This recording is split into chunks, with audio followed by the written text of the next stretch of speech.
Прво опомени, а потоа казни за трговците кои нема да ги објават јавно цените на производите на нивните интернет страници.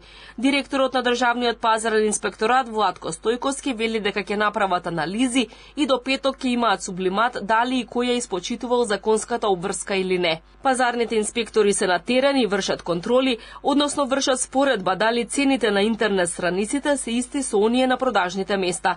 Целта е да се покрие целата територија на Македонија и да се изврши надзор врз работењето на трговците. Формирани се 10 тимови на цела територија. Има 2-3 во тимот зависно од одлуката на раководителот.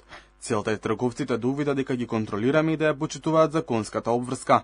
Големите маркети генерално ја имаат исполнето обврската, но треба уште некои работи да ги доуредат. Во овие први неколку дена има некои нејасности, забелешки и ние додадовме насоки како да постапуваат. Од минатиот петок трговците, односно маркетите, аптеките, салоните за бела техника, задолжително мораа на веб страниците да ги објавуваат сите детали околу производите кои ги продаваат. Тоа вклучува не само објава на редовните продажни цени, туку и информирање за разните попусти, промоции и викенд акции. Законската обврска не важи само за микротрговците, односно оние кои имаат до 10 вработени.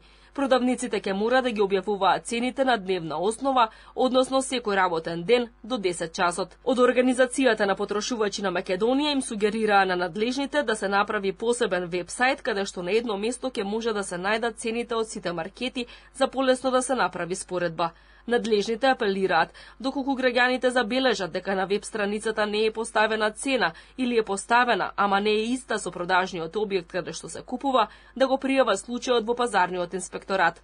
Казните за непочитување на законските обврски изнесуваат од 1000 до 10.000 евра.